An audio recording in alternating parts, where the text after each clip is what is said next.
All right, guys, how you doing? Welcome back to the Noel Casler podcast. I gave you a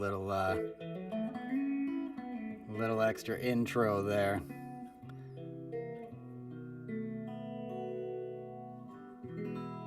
Welcome to episode 90.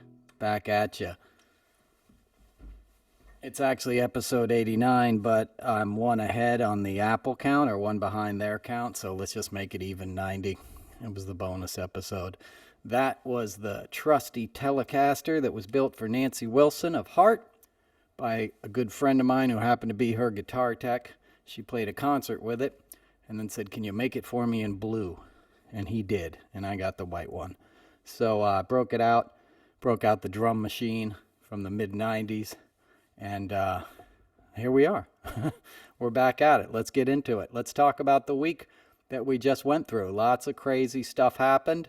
Elon Musk flew over to watch the World Cup on Sunday with none other than Jared Kushner and Ken Griffin. Ken Griffin is a big hedge fund owner and supporter of Ron DeSantis and other fascist GOP candidates, to put it mildly. And, my thoughts are Elon, obviously went over there to get investors, right? He's looking to get bailed out. He's hemorrhaging money. As I'm taping this, Twitter stock is at 148 and dropping, with a bullet. So it was almost 400 6 months ago. So you do the math, that's not sustainable. And he needs help. He needs to step down from Twitter and he needs to stop the bleeding at Tesla. And my thought is that he's engaged with probably Jared Kushner as a cutout to Rupert Murdoch.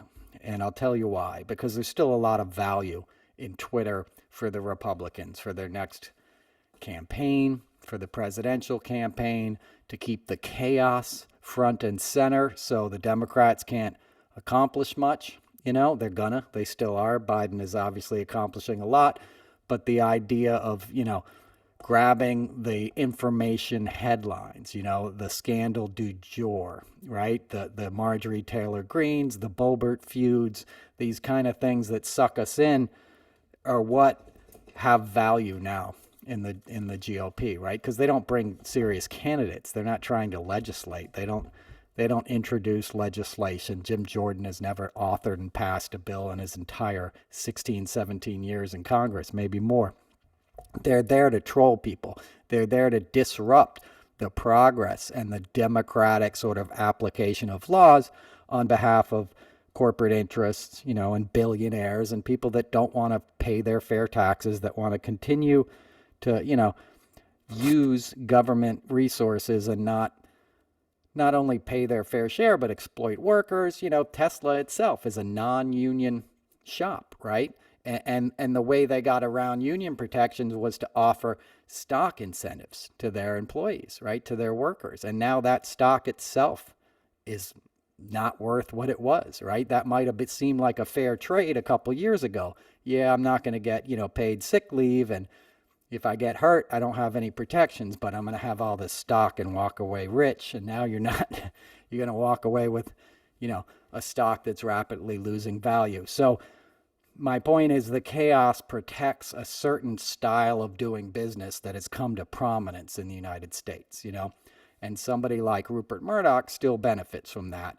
He's thrown his hat in, his hat in the ring sort of with DeSantis and publicly kind of disavowed Trump. The New York Post has had some brutal Trump headlines in the last month, ever since Trump announced his candidacy. So Kushner's very close with Murdoch. They used to go out on the boat together. Wendy Dang Murdoch is the one who got Kushner and Jared to get back together when they had broken up. They broke up in the time I worked on Celebrity Apprentice. Like when I first met him, they were dating. Trump would call him the Jew. Like he was like, I want no part of this situation. He bailed. Wendy Dang Murdoch brought Ivanka out on a yacht in the Turkish, in the Mediterranean or something. And next thing you knew, they were married. We went to do the next season and they were back together. So they were this power couple that had designs on running the world in a way, on helping these oligarchs solidify power on a global basis and amassing so much wealth that people like you and me would, have no choice but to fall in line, right? And Trump was sort of seen as the figurehead of this, right? His political career was based on the Russian model, right? It was going to be a kleptocracy. He would be in charge. If you curried favor with him, you could do whatever you wanted and exploit whoever you wanted as long as you paid him, a tithe, as long as he got a piece of the action, which was always the case with Trump back to his casino days. The guys that would sell, cheap little bindles of cocaine on the floor would kick some back to the boss. There's nothing that happens in Trump's world that he doesn't get a taste of, including the brothels and Trump Tower and all the stuff I've talked about forever, which might seem seedy to you guys, but there was a point to it, right? There's a point in protecting a multinational criminal enterprise, right? It's much bigger than Trump. It was bigger than Jeffrey Epstein. It's part of a global cabal of sort of evildoers. And here we are on Sunday, you're looking at that skybox at the World Cup and you're like, oh my God, a bunch of guys from Qatar, which had no business hosting the World Cup. They built that stadium where the game was played on the blood of immigrants, right? Guys died putting that together from Southeast Asia. I think I talked about it last week. And they'd bring them over. They'd take their passports and work them and put them in substandard housing, like horrible housing, like 100 dudes in one toilet, kind of disgusting situations, which freaked me out because they could have afforded to do the right thing. They have more money than God. They were spending all this money on the vanity project of having the World Cup and the sort of reputational laundering that FIFA was allowing them to do. FIFA itself is very corrupt, obviously. They got the games themselves because of kickbacks, because of corruption. It's one of the most corrupt organizations in the world, but it represents the most popular sport in the world, right? And what better way to get people to think like, hey, maybe we should go to Doha for the next, hedge fund convention or family vacation or whatever. Not that anybody's going there on a vacation, but my point is they had a vested interest and were willing to spend hundreds and hundreds of millions of dollars, if not billions, to have this thing, right? They could have just fed the workers properly. They could have just put them in decent, army level kind of barracks, right? It didn't have to be fancy. Those guys wouldn't have bitched about it if they were treated humanely. They got to save up some money and send it home, which was their intent in going there, which makes them heroes. This whole migratory class of workers that have no choice but to travel the world, go to foreign lands and work their asses off to send some money back home so their kids can get an education, so their moms can get health care, so they can put food on the table, is a giant untold story that's happening on the planet right now. It's like this other class of people that are invisible to much of us. People don't think about it. They go on a cruise. They're like, how come everyone's from the Philippines here? Who are the people that are making that cruise happen? Who are the people that are changing your linens and cooking your food, and cleaning up your room? Those are people that are doing that far from home, working crazy hours, often getting exploited, and they're invisible on the world stage, and here's a chance where their labor was under the spotlight, right? Because of all the, not just malfeasance, but corruption and lying and anti-LGBTQ rhetoric that Qatar, instigated and fomented, right? Because it's part of their political beliefs. I don't even want to say religion because it's just misogyny. They hate women. They hate anybody who's other. It's just, it's the same thing as any fundamentalist religion. Like a couple of dudes with all the money make all the choices, and you either get in line or get the hell out or get punished. So the fact that they punished the workers sticks in my craw, and I was pissed even having to watch it take place there, but I did watch it, But the interesting thing was Sunday and seeing Jared Kushner there with Ken Griffin and Elon Musk, right? Elon Musk was there with his hand out looking for money. They didn't have a seat for him. That's symbolic, right? He wasn't sitting down in that skybox. They made him stand, like a punk, right? Because he is a punk. He overplayed his hand on the world stage and he looks like a fool. And the Saudis backed him in the original takeover, right? He had to borrow the money to get the $44 billion to complete the deal in October.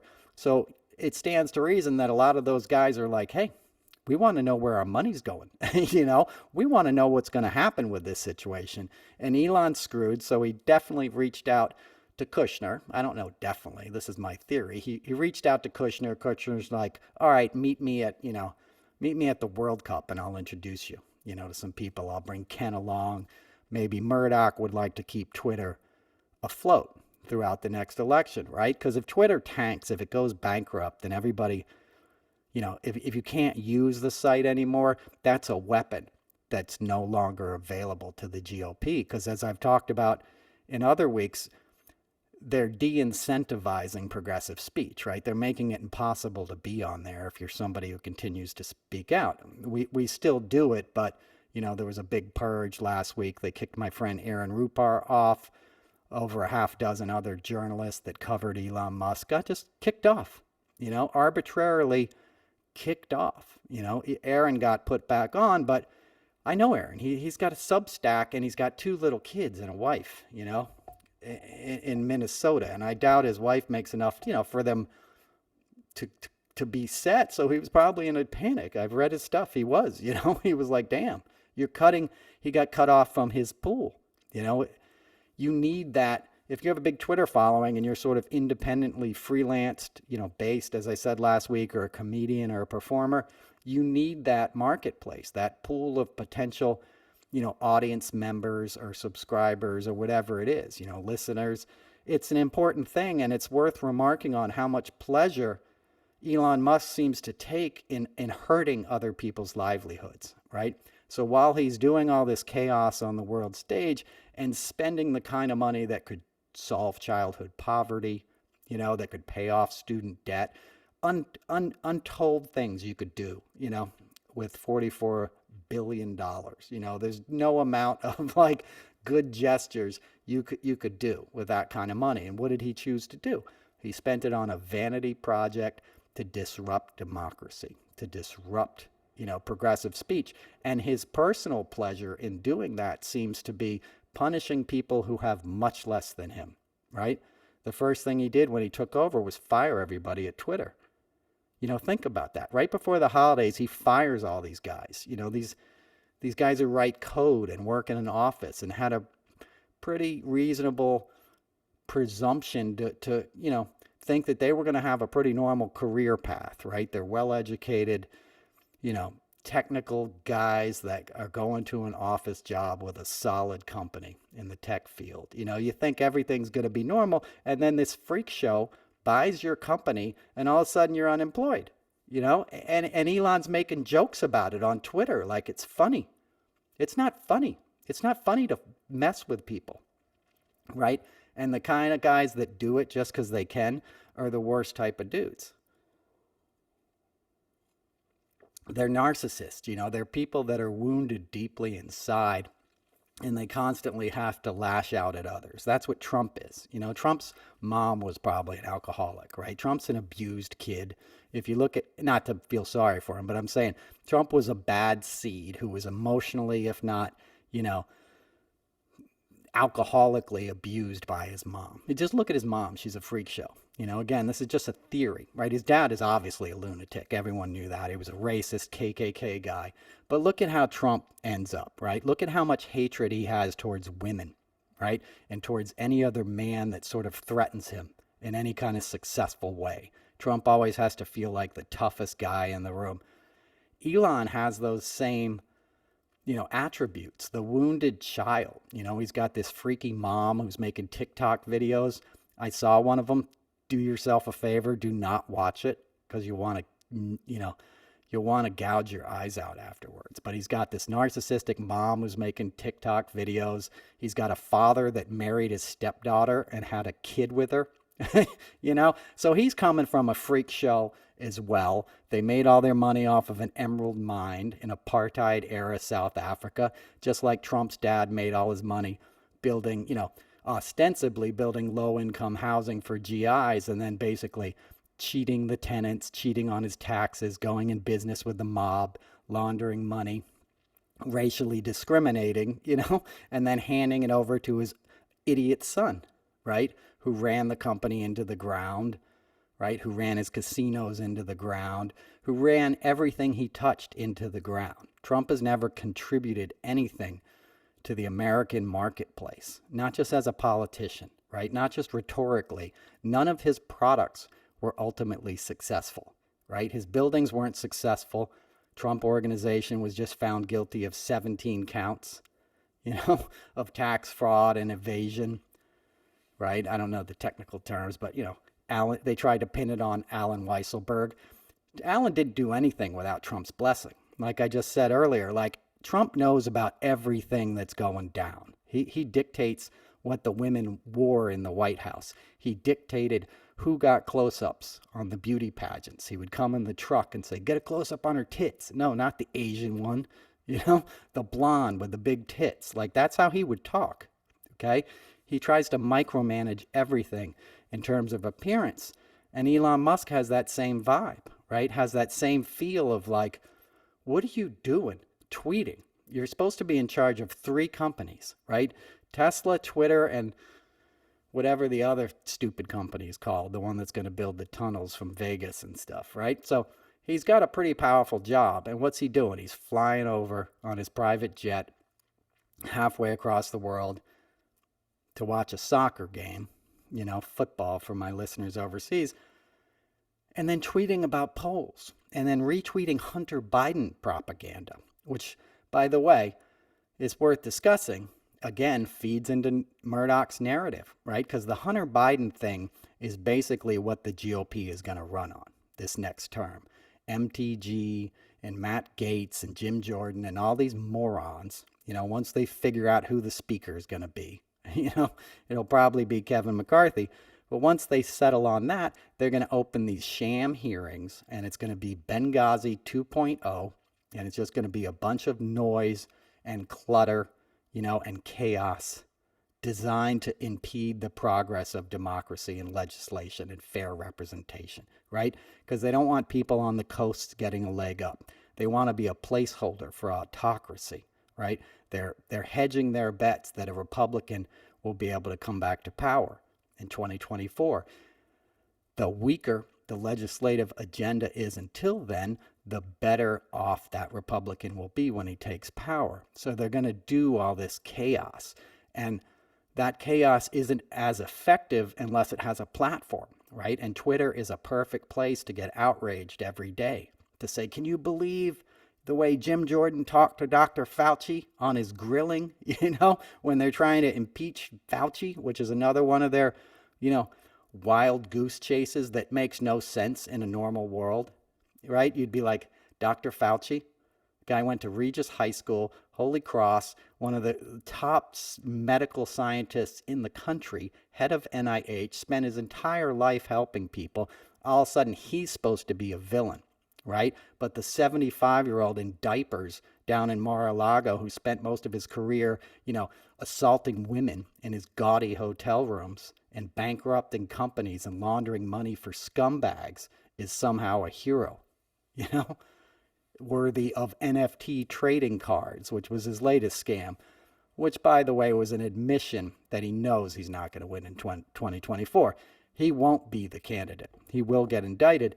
They all want that now in the GOP, right? They're thirsty for Ron DeSantis. And DeSantis knows it, and that's why DeSantis has become an anti-vaxxer and become even more QAnon. I know he impeded the vaccine movement and COVID precautions from the beginning in Florida and killed, there's numbers. I don't have them, but tens of thousands of people died in Florida that didn't have to die if not for a corrupt governor's own designs on power and his own political future. That's well documented, right? So now he's willing to double down on that and become an anti-vaxxer, the same guy who wouldn't, disavow Nazis that are showing up in uniforms at his rallies. Why is he doing that? Because that is going to be the same chaotic talking point that will be effective, that will be weaponized on a place like Twitter.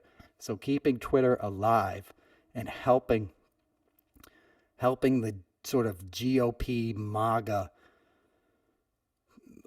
army, I don't know what the right term is here. The chaos agents, the ignorant masses that follow this stuff are doing the bidding for guys in the shadows, right? The Koch brothers, Ken Griffin, as I talked about, Leonard Leo at the Federalist Society, all these sort of guys behind the scenes that are pulling the strings, that have their little puppets on the Supreme Court, that have their little puppets in Congress, that own Mitch McConnell, that own Joe Manchin, that certainly own Ron DeSantis, by the way. When DeSantis was a junior congressman, right, he sought out and got a meeting with the Koch brothers, which normally doesn't happen, right? You got to be a big player on the national scene to come under their purview. But he was arrogant and audacious enough. He asked for a meeting, he got it, and he sold himself to them. He impressed them with his ruthlessness, with his lack of any sort of moral compass, and his own designs on power, which is the first thing those guys look for. You have to be so imminently corrupt that you're willing to do anything. Watch tens of thousands of people die, for example, so you can protect their interests and their bottom line. And you might think, why would they be interested in harming the country? They're interested in continuing their profits, right? A company like the Koch brothers makes a lot of their money off of oil refineries, which have to be, the oil then has to be transported in pipelines across public lands, right? That's the scam 101. They pay no, extra duties to do this, okay? They pollute all the time. It's part of their business model. If a spill happens, they don't if they find out like one of the tubes, the pipelines has a weak spot on it, and to shut down production and repair that costs more money than just dealing with the inevitable leak and paying a couple fines to the government, right? It's pennies on the dollar for their profit margins. And they've been doing that as long as they've been in business. That is the business model of the petrochemical industry, okay? That's also the largest supporter of the Republican Party, right? That and the pharmaceutical industry. So why do they want to weaken democracy? Because then they get to do what they want, right? Then they get guys in office that'll do their bidding, guys that are so corrupt and so immoral, just freak shows, that'll get in there and gum up the works, right? Look at the New York Times article yesterday. This guy, George Santos, who was running in New York 3, I think, 2 or 3, in Whitestone, Nassau County, Western Nassau, Whitestone, Queens, right? This guy, George Santos, openly gay, got nothing to do with anything, right? But appealing to the GOP because it's like, look, we got a gay guy. We got a black guy, like Herschel Walker, right? So it turns out the guy lied about everything. He lied about his education, going to Baruch, going to NYU. He lied about working at Goldman Sachs and Citigroup, right? He said he had a job at Citigroup that didn't even exist, associate real estate investor or some, it's in the New York Times. Excellent piece, worth reading. I don't know why it came out a month after the election and not a month before. Actually, I do, and I'll get into that in a minute. But so this guy who's wholly unqualified, runs twice in this district and wins the second time in this most recent election. And now he's going to be a part of the 118th Congress if he is seated. He shouldn't be, based on what was revealed yesterday, right? So he lies about his job. He lies about his education. He lied about having 4 employees in the Pulse nightclub in Orlando that were murdered. There's no record that any of his employees were there, okay? He lied about his address. The New York Times went and knocked on the door of where he lived, and the person there was like, it was a lady, and she's like, I've never heard of this guy, right? That was on his voter registration form and his financial disclosures. The guy got evicted twice, right, in Queens in 2019. Then the pandemic hit, and he came out against the eviction moratorium, saying it was hurting landlords, right? And here's a guy who got kicked out of his own apartment for not paying his rent, right? So the same kind of hypocrisy that they seek out, right? Governor Abbott, same sort of dude, right? Won $9 million when an oak tree fell on him, and then became Texas Attorney General before he was governor, and revised tort laws so nobody else could get the big settlement he got. He sided with insurance companies. So that same kind of getting a hand up yourself and then pulling up the ladder so nobody else can benefit from it. That kind of, immorality and criminality. This guy's Brazilian too, right? So it turns out that his mom was a nurse for like an old guy in Brazil when he lived in Brazil. Santos stole that old guy's checkbook and got charged with it and fled Brazil. So he's also like an international fugitive, which makes it especially ironic since like all the lies that Trump ran on were like, they're not sending us their best people. They're sending us rapists and criminals, and then the GOP runs a criminal from South America. And I'm not saying Trump was correct in all that. It's just an ironic point that's worth mentioning. Most of the immigrants that I've ever met, actually all of them, have always been hardworking, excellent people that we should welcome into this country and we could learn from. But anyway, this guy's not one of them. This guy's clearly a scumbag. He's clearly bad news, and he may be seated in this next Congress if enough outrage doesn't happen, doesn't like if it, and who's to think it will? It's pretty late in the game. Why did the New York Times write this piece, after the fact? Why didn't Newsday cover it? Why didn't local media cover it? Well, it's a complicated answer. A lot of local media has been destroyed, right? The big conglomerates, Sinclair Media, Gannett, all these companies sort of bought local papers and put them out of business, right? Because that allows democracy to function better, to have people paying close attention to local races instead of just voting for their team, right? The GOP wants it binary. You're either a Democrat, they're demons, and traitors, or you're a Republican. We're the good guys, right? They don't want nuance. They don't want subtlety on the local level. They want you to vote party line, right? So media has been, chipped away, right? Even the big newspapers don't have enough reporters to cover this stuff. Washington Post just laid off a bunch of people last week. The Times has as well. So that's one way that the sort of people who control the narrative and own media like a Murdoch, can hamper democracy and the free sort of trading of information. The other way, and the more cynical view, is that if you own one of these papers, it's a lot bigger story after the fact, right? It's a lot bigger story yesterday when it went viral that everybody found this out, that the guy was lying about everything, right? That could have taken, one junior reporter, and I'll get to the DNC next. The DNC completely dropped the ball on this to the point that, there needs to be investigations and dudes need to lose their jobs, okay? Like Sean Patrick Maloney already screwed up the New York congressional race. The head of the, Democratic Party in New York State needs to be replaced. I don't want to get too much into the weeds with that because people listen from all over the country and the world. But, it wasn't just any one thing that allowed this guy to get elected is my point. But he gets elected, and now it's a bigger story, right? Because now it goes viral because everybody's like, what the hell? How did this guy, how did this not come out earlier? It's a bigger story now, right? If you look at drama, tragedy, Greek tragedies, for example, it has to be a royal, right? It has to be a rich person, like somebody prominent has to like have, the conflict for it to engage an audience, right? The stakes have to be raised. So it's a theatrical device to let this guy get into Congress, then write the story. Then it's like, oh my God, look at what a freak show we got on our hands, buy this story. That model is how we got Trump. There was 1 million articles in the New York Times about Hillary's emails, right? There was 1 million articles this election cycle in New York about the crime wave in New York, and not one article about this dude who lied about some of the most prominent schools and companies in New York City, right? You couldn't get past a co-op board saying you went to Baruch and you didn't, or you worked at Citigroup, let alone Goldman Sachs. If you're interviewing on Park Avenue, they'd be like, oh, my brother-in-law, Bob, he's the head of institutional investments, Let me call him up, see what he thinks of you. None of that was done. There was no due diligence done, either in opposition research, right? And this guy's opponent, Robert Zimmerman, not Bob Dylan, the other one, this guy was screaming about it the whole time.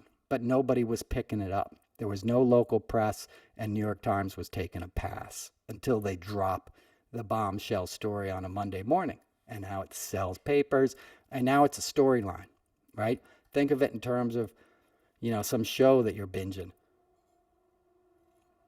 Now the guy's a star in a bad way, but it's almost like the reality show imprint on politics and on the body politic and on media. You need the crazy one to get people to tune in, right? You need the Omarosa or the Puck, right? You're watching those things to see people behave badly, right? You're buying newspapers for the same thing. If it bleeds, it leads. But it's dangerous, right? Because this guy has no business being in Congress, and he's not the first chaos agent they've thrown in there. We got Marjorie Taylor Greene and Boebert, and all these Tea Party scoundrels that came in 10 years earlier, Ted Cruz and all these guys, right? We're about to get J.D. Vance as a senator. Again, the DNC has a lot to do with that. I'm not trashing him. I love Joe Biden. That red card up there, that's from the White House, just to brag. Thank you. Christmas card. But you see my point. We have to fight for our ability to exchange information, because as I've said many times on this show, it otherwise becomes whoever lies the loudest controls the narrative.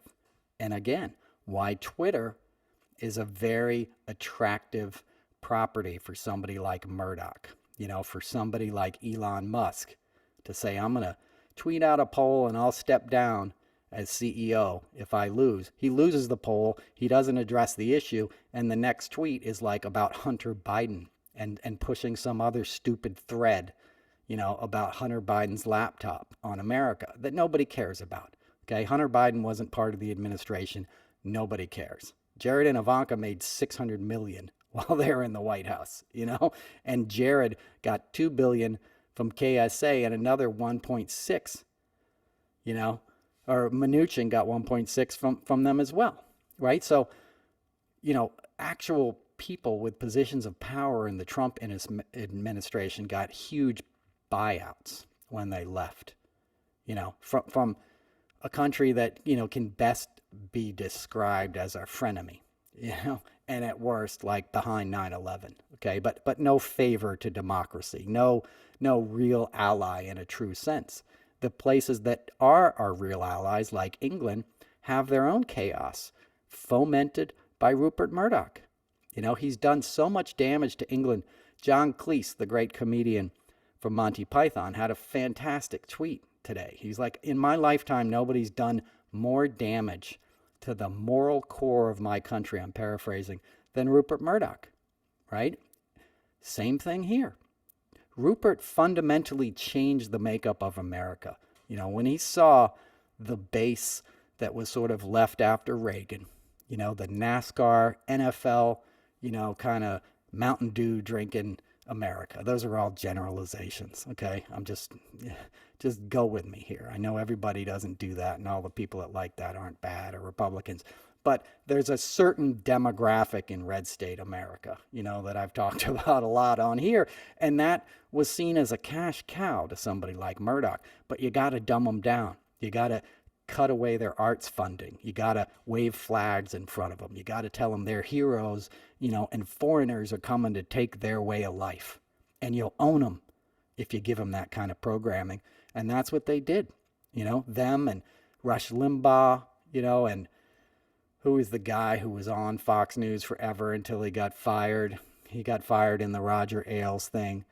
Asshole guy. He used to be on like Access Hollywood. Bill something maybe. I can't even think of his name. You know who I'm talking about. Like the first major idiot before Tucker. Anyway, these kind of guys, they were making bank. And they were just destroying the minds of Americans. They're feeding them, something worse than fast food. They're feeding them hate. And they're getting them gymmed up on it, right? And then it went, 20 years of that stuff. It allowed somebody like Trump to walk in, have the dumbest rhetoric ever, make it like WrestleMania, and then it became a huge brand that built an army. And now they do it every day. There was another CPAC yesterday. They had a rally yesterday where Don Jr. was on there bitching about money going to Ukraine. saying, why should we be sending money to Ukraine, right? They're literally giving Putin talking points, okay? They found a torture chamber for children in Ukraine last week, right? You probably barely heard about it, which is another reason Elon bought Twitter, right? If you remember, even before he took over the company, he was always tweeting out Putin talking points. He'd be like, hey, I'll do a poll. If everyone agrees, then Russia just gets to keep part of Ukraine. Like, who the hell are you to be saying this stuff? But he's muddying the waters. And another reason Twitter going out of business is good for Putin is you don't hear about those outrages as much, right? That war has almost been going on for a year, okay? You don't hear about it like you did. They're getting bombed right now. They're in railway stations hiding right now. You know, mothers, children, you know, a matter of days before Christmas, and they're getting bombed, right? And you're not hearing about it. And the Republicans are like, that's fine with us. You know, who are we? You know, how did we get here? Right? Same thing. Big interests want to make a lot of people dumb so they can do bad stuff. Putin isn't a bad guy to Rupert Murdoch. He's not a bad guy to the GOP because he pays their bills, right? You know, there's probably Russian money in the George Santos guy. He went down to Florida, started a company that worked for a company, the New York branch of a company that was like a Ponzi scheme in Florida that was shut down by the SEC. The two major investors in that company, we don't know their names, but they turned out to be the same two investors that invested in a political action committee for George Santos and the other crazy Tina Forte, if you know who she is. She ran against AOC and was like the chick in their car doing car rants. It was just like a caricature of a stupid Bronx kind of white person, you know, like a Karen, you know, like that's who this person was. So somehow there was a political action committee that funded both of those candidates, and nobody knows where all this money came from. And this guy, George Santos, congressman-elect, who just been evicted, all of a sudden had enough money to loan his own campaign $700,000, right? Even though he was running a company that had one employee, right? So that's money laundering, right? That's a lot of wealth coming in, pouring into all these GOP campaigns, and nobody knows where it's coming from, right? Lauren Boebert is a millionaire now, right? Her husband got paid a huge salary, even though he's just like, you know, no education, like dude showing his pee-pee to girls in a bowling alley. He was getting like a, you know, $700,000 or $300,000 consulting fee from some oil company as a geologist, you know, because she sat on the Natural Resources Committee, you know, minerals, you know, Colorado's full of that stuff, right? So they get these chaos agents in there, these idiots, you know, with no morality. And then the big business that's backing them is like, here's how you're going to vote. This is what you're going to do. And these guys don't think about it because they're into their own narcissism. They're like, all of a sudden I got a new Escalade, you know, and I was in a Honda Civic. You know, before I ran for Congress, Boebert didn't even have her GED. She got it after, you know, she announced her run. And I'm not saying Congress shouldn't be representational of America. It should. You shouldn't have to go to Harvard, you know, to be in Congress. But you should have a basic understanding of the Constitution and our government. And this George Santos guy very well may not have gone to college. You know, he may have lied about his education. He's in violation of the financial disclosure forms already, because he hasn't said where the money came from, you know, that funded his campaign, the $700,000 that he loaned his own campaign. So the guy's already lied and broken the law. Will he be held accountable? I don't know. You know, nobody does. That's the guessing game. And so far they're winning because there's so many people in Congress that shouldn't be there, you know, and it's disheartening. We had a good run, you know, in the midterms. We stopped a bloodbath, and I've talked about it plenty. I was honored to go down the White House. I was proud of the messaging we did. I'm proud of Joe Biden. He signed the Marriage Equality Act last week. You know, that's a wonderful thing. My mom's a lesbian. I grew up around gay men and women, you know, in that community. I've seen nothing but love, you know, the kind of courage that you really want in the American society. and people having the legal protections that marriage affords you only strengthens all of us. It only makes us a better, stronger, more compassionate country, right? You know, I'll play the guitar next week that my mom and her girlfriend gave me for Christmas 30 years ago when I lived with them in a house with 2 lesbians and a potbelly pig in an old farmhouse. That's how I started my career in the arts, in acting and stuff. But anyway, you know, I'm still friends, with my mom's girlfriend. They didn't stay together, but my point is there's many domestic partners where something happens to one of them and they can't go to the hospital. Somebody gets in a car crash and they say, "Are you immediate family?" And they're like, "Sorry, we can't let you in." Right? Because they're not married, even though that may be the only family that person has. You're denying people basic protections and basic humanity, and causing untold suffering. Why? Out of hate? It's not really religion when there's that much hate in it, right? There was a lady who cried on the floor of Congress last week, crying over the Marriage Equality Act because it offended her sensibility. She was from Missouri. I wrote about it in my Substack, right? But just insanity, hatred. Does anybody, also from Missouri, Josh Hawley, a guy who pretends to be a Christian who gave a fist bump to a bunch of white supremacist racists as they were attacking the U.S. Capitol, right? That's not Christianity. These are evil, evil people at heart, hiding behind a religion that we're supposed to be celebrating. We're in the middle of Hanukkah. It just began the other night, right? Tonight's the 3rd night of Hanukkah, I believe. Season of light. We're going into Christmas. If you look at these religions, a common theme is loving the other as it's yourself. If you take nothing from religion, take that. Do unto others as you want others to do unto you, right? Karma. You're only meeting yourself, right? One of the most, you have those little moments in life where you get you get a spiritual thing, a spiritual idea becomes real. And I have a cat. He passed away, but he was my best friend. I'm on a PBS show, Why People Love Cats and Dogs, with my cat. My best friend for 18 years. And he's buried out there by the pond. You can't see. But anyway, I've had this cat since 1999. I love this cat so much. At this point, we're in my apartment in New York City. This cat's everything to me. And I would always ride a bicycle around New York. I ride a track bike everywhere. I get out of a show at 12:30 at night.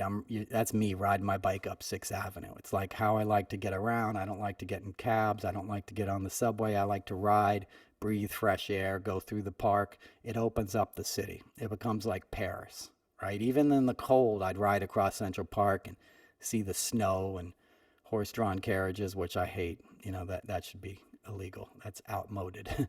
But anyway, so I'm riding down Park Avenue one day, and the flip side of that is, you're always getting cut off by cabs and, people going the wrong way on bicycles running into you. Like, there's a lot of treachery out there being on a bike in New York City, and you get very angry. You'll get mad at pedestrians, you'll get mad at cabs, and I'm the kind of guy who would ride around like cursing at people.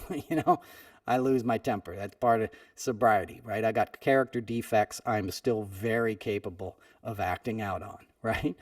So I remember one day I got mad at like a pedestrian, who I was going to stop anyway, but they gave me a look like, I was just going to plow into them like I didn't see them or something, And I remember getting angry at them. And then I remember thinking like, hey, maybe that's my cat, right? Like maybe my cat and what I love in my cat, I can see in every other creature, right? Because the same love is animating us all, right? The same energy that runs through trees and birds and, bugs and all the stuff I'm always talking about. Maybe if I just sort of realign my heart, and recalibrate my thoughts to think of like, I'm always meeting my cat, even if it's, scratching me and scared, right? And meowing. There's something tender there. There's a love that in that moment I'm entrusted with, and if I react to everybody I meet and look into their eyes like I'm looking into my cat's eyes, like this is something I love and care about and want to protect, you know, then it changes the whole world, right? Because then there's nothing against me, right? I'm not running into bad things. I'm not getting cut off, you know? Yeah, people are going to test me, and people are suffering their own things and gonna lash out in ways they don't mean to, because they're fighting their own battles and they haven't been afforded the grace that maybe I have in that moment to see it from that other perspective. And maybe if I react in the moment with love, I'll change their day, you know? I'll change that bad moment into a good one, and will help them get on a path, you know, that might make them happier. And if they're happier and their dreams come true, then the rest of us, you know, are better off, right? All boats are lifted, right? Like, you know, energy is how we perceive people. Before anything else, before somebody opens their mouth, you can sense their energy. I went to a show at Ridgefield Playhouse, a theater in Connecticut. This time last year, it was a Christmas show, and I remember this lady came out to sing. And the way she walked on stage, I was like, oh, it's about to be on. You know, she was like a kind of gospel singer, going to do some Christmas stuff, you know, a big talent in this area, but I didn't know her. And I could just tell the way she stepped to the microphone that it was about to get real. And it did, right? And 5 bars into her song, I'm crying. I'm feeling the spirit. She's taken me somewhere and transforming me and giving me a gift, you know, putting some fire in my heart, you know, putting some gratitude in my bones, you know. That's what you want to look for. You want to look for the things that allow you to stand up straight, that allow you to feel better. You know, look at an animal when they look at the sun and they just stick their face in the sun. You know, what are they feeling? What are they doing in that moment? Or a dog looking out at the ocean, you know? When I was down in Florida, I would watch these iguanas and lizards all day. Lizards are cool as hell, man. Lizards will sit there and like basically get a suntan. They'll look at the sun. They'll be present, you know? And that draws us all in. You'll recognize it when you see it, even if you can't articulate it. If you catch my vibe, if you know what I'm talking about, you know? And we can all become messengers for that goodness. You know, if you want to give somebody something this holiday season, you know, give them your best self. Give it to a stranger. Open a door, you know, do something good for somebody else without looking for credit. You know, do it as a stranger, anonymously, you know, and we all do that. We give, right? And everybody's given this holiday season, and it makes you feel better. That's what they talk about. It's better to give than to receive. You get more out of it, right? It may not be immediately recognizable, right? It doesn't address our own desires so much, and so it doesn't fill that hole inside of us, you know. And that's why somebody like me, I can only speak for myself, I'm given to selfish things, right? My desires are run amok. So you think, oh, if I could just be with that, you know, person, or eat that chocolate cake, or do whatever that thing is, it's going to make me feel better in the moment, or get that new guitar, or get that new sampler, you know, was it like a audio thing? Not like a Whitman sampler, though that's good too. You give me one of those, I'm eating the whole thing. But my point is, yeah, you know, it's good to have things and get gifts, and there's a thrill in that. I'm not knocking it. But when you help somebody else's life get better, you know, that's something you'll remember your whole life. I've gotten a lot of gifts in my life. I would get a lot of Christmas gifts too. My mom gave me, I got a puppy once for Christmas. That was my favorite memory. And this story's too sad. I don't want to tell you all. But a little golden retriever. And it was just, I wanted a dog. I got the dog. I was in like first grade, and just loved him. He was my best friend. And then we were getting ready to move to California, and I came home from school one day, and I would always have him tied up in the backyard. And I came home one day and he wasn't there anymore. And I spent the next few weeks like making homemade signs. This is like in June, like lost dog, my dog ran away, and putting them up all over the neighborhood. And then we had to move to California briefly, you know, with my mom. And I moved out of that town in Maryland, never saw that dog again. And I learned years later that my mom had given the dog away. She just told me it ran away. So there's that memory. It's not a great one, but we all got those. And that's not even as, I could go darker. But I'll give you the mid-level thing about a gift. But I still remember that dog, right? I still remember the moment they gave it to me in a laundry basket in a blanket, wrapped up in a blanket. You know, my mom was a kid at the time too. I love my mom. This is not, she's listening to this podcast probably. I'm not dissing her. You know, she had her own issues. You know, didn't know what to do and was overwhelmed, and the dog got big and whatever. And he went to a better home. It just wasn't explained to me properly why that happened. But anyway, I remember the moment of getting, you know, something that was living and loving me back, as opposed to getting the Star Wars action figures or something, right? I remember that gift. That made me feel good. So years later, many years later, I was in, you know, I've said it before, I was at NIH over the Christmas holiday. You know, that's when I first got sober. That was 17 years ago, this past November, and I left a couple days after Christmas. So I was there this time of year, 17 years ago, and I decided to stay through the Christmas holiday, and I was going to leave a couple days after. And they had all these arts and crafts. They had all this creative stuff. What they basically, like, they gave me a guitar to play in my room when I was there. They had a piano. They basically told me, like, work the 12 steps and, like, express yourself creatively, find other ways, you know, to express and deal with your emotions besides anger and drinking at them, you know, which was good advice, holistic advice. And so we had all this stuff we were creating, and I was in there with people from all walks of life, right? There was homeless people in there, you know, unhoused people, you know, Skid Row guys, and there was, you know, people like me that had potentially higher bottoms, and suburban people. It was a whole mix, like an AA meeting, right? It's all walks of life. The disease does not discriminate, right? You'll have doormen and CEOs, and it doesn't matter, right? If you got it, you got it, and we all have the same solution, so we come together.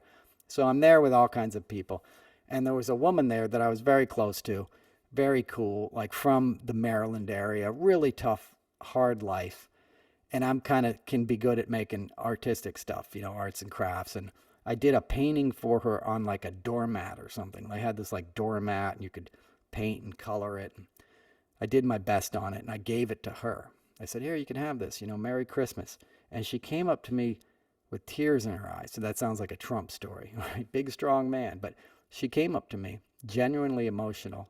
And she was like, thank you for this. You know, when I get out, I'm going to give this to my son, and I'll have something to give him this year. You know, I'm very glad, you know, that I have this to give to him, because it was a token of somebody's thought, of somebody caring and thinking about the other, you know. And I've had my mom in prison at Christmas. I visited my mom in the DC jail right after she got arrested, you know, when I was 13 years old, and saw the little family party that they had for incarcerated mothers, where they'd hand out, you know, gloves and hats, mittens and caps. This is in Baltimore, you know. That was the gifts. And seeing these kids happily opening their gift and then kissing their mom, you know, who was going to go back to a cell, and they were going to go back to whatever life they were living, you know, including myself. You know, heartbreaking stuff. When you mix institutions and holidays, there's some real heartbreak, you know. And there I was in an institution myself, National Institutes of Health, with all this baggage, with all my own mistakes, my own alcoholism, but now given a second chance on life and spending a Christmas there, right? And I had the option to get out. I could have gone to see my family. I could have done something else. But I knew the place for me to be was there, because the Spirit had come back into me in those 30 days, right? The meaning of doing something for somebody else, of helping other people, because that was explained to me. If you want to stay sober, you got to learn how to give it away. You got to learn how to be of service to others.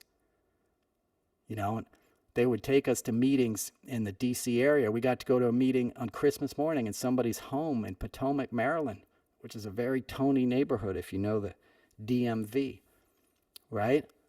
You know, and I was like, wow, this person's letting all these, you know, 20 of us from rehab into their basement, you know, living room or whatever for an AA meeting.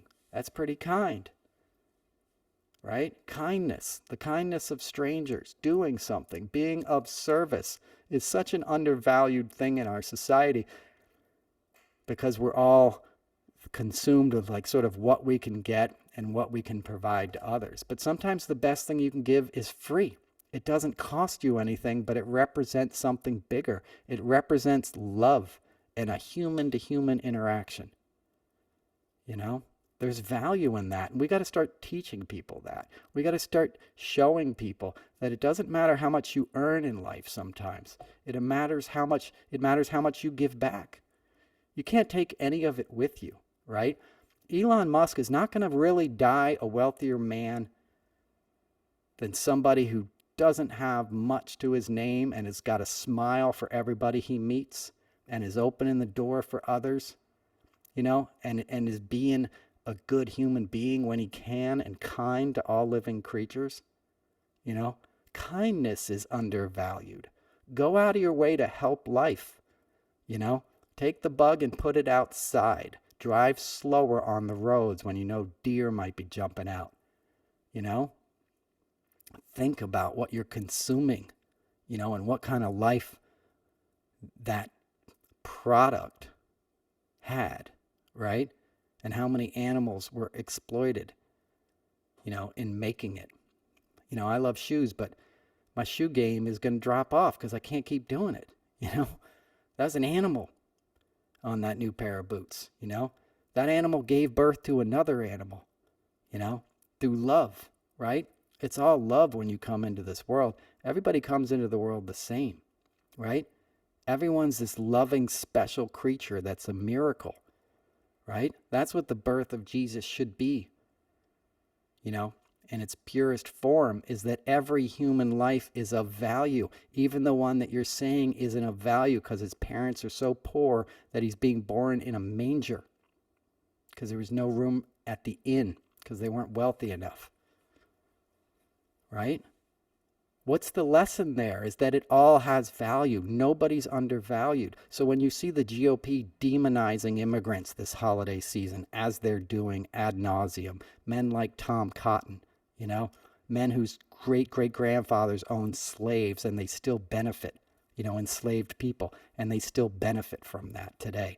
And they're trying to continue that system of economic injustice, right? You know, think about that. Think about what the lessons are. It's the same lesson over and over, right? Because we don't get it. That's sort of what Earth is. You know, it's like a school and you're getting a chance to learn something, you know?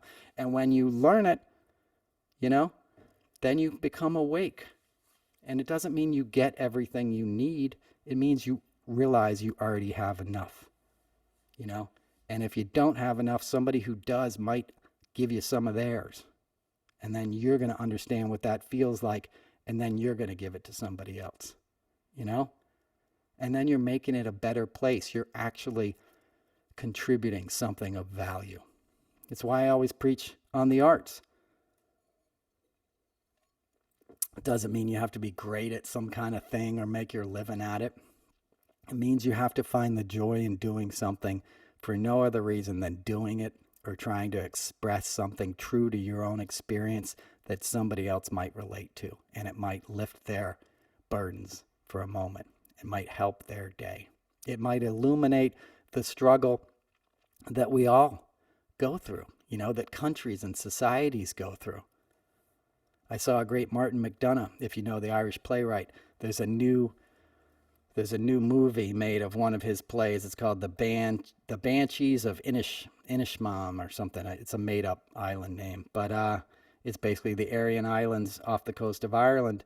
And it's Colin Farrell, I think is his name. Good looking, you know, dude who was like a big star 10 years ago. Wonderful performance. I mean, just an incredible film. And it's a metaphor, you know, for sort of heartbreak and people warring against each other, right? And the Irish know a lot about that, right? You know, countrymen turning their backs on each other for pride and ego, you know? It's a great parable. I just got off on a tangent to tell you about it, but watch it. But my point is that's art, right? It's brilliantly written. Each line is so well calibrated and funny, and you know, it's a hardcore theatrical device. It's like a Grimm's fairy tale or something, but it's brilliant and it's really good. And it shows what art can do. It makes you think. After you watch it, you're like, oh, that's what that meant and that's what this meant. I don't want to say any more about it because I don't want to spoil, you from watching it, but watch it. There's some achingly beautiful lines in it too and performances. So check that out. Thank you to the people who bought t-shirts. I appreciate that as always. There was a guy named Michael and a guy named Rob who bought shirts this week. I sent them out. Rob bought like a bunch, like 3. That's the most I've ever sold from one person. So thank you, and thank you, Michael. Another young lady just bought one. I'm going to send that out to you tomorrow, and I'll give you a shout out next week. I pack them up and send them out myself. I go to the post office to do that. I can't do it instantly when the orders come in, but I do it, within 24 hours of seeing it, just so you know. And you can get those t-shirts at noelcasler.com. You can subscribe to my Substack for free. All you do is put in your email, and I send you a newsletter at least twice a week, and I work really hard on those. And you can also subscribe if you want to support the podcast. None of this stuff is really for money, but it does help. And the podcast doesn't have any commercials or anything except for YouTube. So, I'm not doing this to I'm not doing this to get rich, But if you want to support it, that's how you do it. Otherwise, pay it forward. I appreciate all the comments. That means more to me than anything, is people saying that this show meant something to you. Because, I'm speaking to a computer. I'm speaking into the void, into the digital void, and I'm basically ranting, on the day's events or the week's events. And you don't think it's going to, resonate with anybody. And then it does. And, that lifts my burden. And for those suffering, this holiday season, I got a lot of sadness, man. I could sit here for another hour and tell you all kinds of sad stories. And I don't want to feel sorry for myself, because part of the solution I have, and all my stuff isn't alcohol related. It always comes to down to that for me, because that's the program, right? That's I've been shown a bit of a way out of this stuff. If I follow these spiritual principles, and if I work 12 steps, and if I'm of service, and if I, get a sponsor and try to help a newcomer, I won't be lost, And I've spent Christmases lost, drunk, alone, by myself, wallowing in my own self-pity. And it's not a good place to be, And that same Christmas, this is a long story. I don't know if I should tell it to you. All right, let me see if I can give you the cliff notes of this. Bear with me. So, I'm there in rehab, and I went to NIH because they were doing an experimental program, right? So they had this drug that had helped alcoholics recover in Europe, and they were testing it in the United States, and I signed up for an experimental protocol. And I was like, that's great. They're going to give me a pill. It's going to solve all my problems. I'm stoked, So I went down there, and the day I got there, they're like, hey, guess what? It's a double-blind protocol, which means only the pharmacy is going to know if you're actually getting the drug. So you might be getting the drug, and you might be getting a placebo, and nobody's really going to know. And we're going to study you while you're here. We're going to give you a couple spinal taps and an MRI and a CRH test where we're going to inject you with cortisol and measure your fight or flight instincts. And then we're going to do it all again at the end of the month. How's that sound? And I'm like, that sounds awful. I thought I was going to get cured. And now I might not even be getting the medicine. And I'm all ashen. And I walk back into my room, and this male nurse comes in, and he can see I'm really distraught. He goes, what's wrong? And I'm like, what's wrong? I thought I was going to rehab and I was going to get this miracle cure, and now I might not even be getting the medicine. And he goes, do me a favor, surrender. And I go, what? And he goes, surrender right now, because while you're here, you're going to learn to live one day at a time. You're going to get to go to AA meetings. You're going to learn about your disease. That will make you feel better. Forget about the drugs, do that. One day at a time. And when he told me that, that fear and anxiety that I carried in my chest like concrete, that pain from my childhood, that anxiety from my mom going to prison, this whole story that I'd told myself was the reason that I drank and felt so much pain. And some of it is legitimate pain. But that anxiety was lifted in that moment. I'd never met this guy before, but I knew he was telling me the truth. Something deep within my soul knew he was telling me the truth, right? And day one led to day two to day three. They're doing spinal taps on me. I'm telling the nurse I know Madonna, like I'm back to my old self. I'm laughing, I'm smiling, I'm feeling better. A couple weeks into it, they're like, "How you doing?" I'm like, "I'm doing great. You guys are on to something with these pills. Like, this is amazing." And I'm going to meetings every night.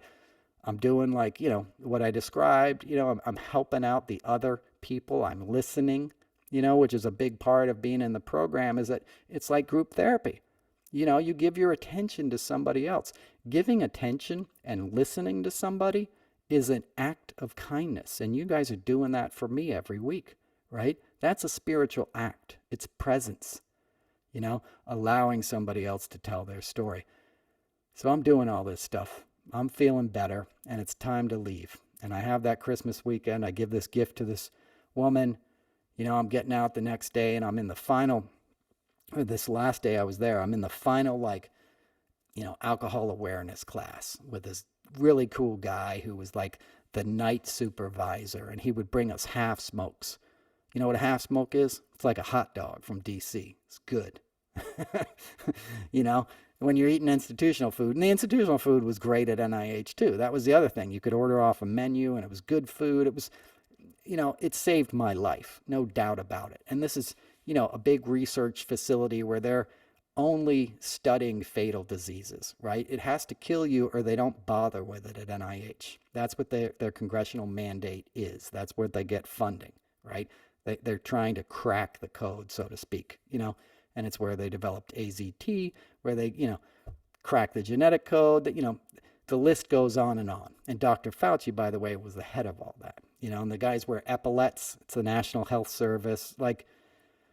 It's an incredible thing that this country has, the NIH, again, just the fact that it's attacked is nuts. So I'm there the last day, and the guy's like, "All right, Noel, so you're getting out of here today. What are you going to do?" And I said, "Well, first thing I'm going to do is call up my physician and get a prescription for this drug you guys have been giving me, because I feel great, And then I'm going to go to some of these meetings, and I'm going to be fine." I was all cocky with the dude. And he goes, "Do me a favor." And I go, "What?" He goes, "Do me a favor and look out the window." And the next ward to us was the pediatric oncology ward, the pediatric cancer ward. And I'd seen these children over the holidays. I'd seen them getting wheeled around by their families on Christmas Day. These kids that were bald, and still smiling and taking experimental medicines so somebody else's kid could live down the road. Most of these kids probably weren't ever getting out of there. Their families and these children, these brave, beautiful children, were doing it for somebody else someday. Experimental, right? And I'd seen these kids over the holidays. The most heartbreaking thing you could ever see. And the guy said, "Look at that wing and think about what those families would say if I were to walk into their room right now and say their child can leave here today with their fatal disease in full remission, if they were to go to a meeting, if they were to work 12 steps, if they were to get a sponsor, if they were to do service and help another human being. You think they'd trade places with you? Because you're in the same boat. You both have a fatal disease, but you get to leave here today with your fatal disease in full remission based on your spiritual well-being. And more people die of your disease than die of cancer. It just comes out in ways we can't measure. Accidents, violence, neglect, right? All these other ancillary things that happen when you get locked up in that kind of world, right? And when the dude put it to me like that, I got it, right? If I had insulin, I would take it, I was like, man, I'm an asshole to not completely do everything I can in my power, to deal with this. And he gave it to me hard, That sounds bad. He spit some truth in my face, right? He goes, "That's the deal. You're both in the same boat, but you get to change the direction of your life. You get to have a second act by helping other people, by following spiritual principles. And most people who get your chance don't even take it. And he goes, all right, Noel, I'm going to buzz you out. I'll leave your duffel bag on the other side of the door. And if you have a prescription, I'll leave it on top of the bag. Good luck to you, dude. And I was like, damn, you know? So they buzzed me out. I opened the door. I looked down. There's my duffel bag, and it had like a napkin on it, like the kind like you get in a washroom, like a paper napkin. And it said Noel. And I opened it up, and it said placebo, right? There was no drug. I'd never been given a drug. In 30 days there, taking these pills, I was eating Tic Tacs. It was candy. It was a placebo. The thing that changed my life and allowed me to walk out of there that day was the program, was AA, was these spiritual, concepts that I was now introduced in a way to live and sort of deal with my pain one day at a time. And it worked, and it hasn't been a straight line since then. Right? But that was a gift, is my point. All the money in the world, they have at NIH, right? All the technology, all this fancy stuff. And what it came down to was sharing open and honestly with another human being, right? Was trying to live by some spiritual principles. And this is, it can be AA, it can be whatever. It works for anything in your life, right? And that was revelatory to me. They would tell me to do yoga when I was there. As I said, play music, eat healthy. Exercise is key. There was all these modalities. The guy told me like fish oils. Tell everybody in the world to eat fish oils. One of the chief doctors there was doing a study on fish oils and like how many benefits they had. So my point is, it was almost like they were hippy dippy. I got there thinking it was all going to be science, and they were like, hey, stuff that you can do for free will make a big difference in your life, right? The best things in life are free, right? Giving is the true miracle of Christmas. So thank you for all you've given me this year. I love you guys. I love you listening. I got heavy once again. Sunlight's coming in here. It's time to roll into the sunset. And I just, I thank you so much. It's been a great year. A lot of cool things have happened. I'll do another show before the year ends, but I want everybody to have a safe and wonderful holiday. Thank you for listening. I'll play you some more music next time. Until then, this is episode 90 of the Noel Casler podcast. And check out my Substack, Noel's Notes. Y'all be safe. Bye.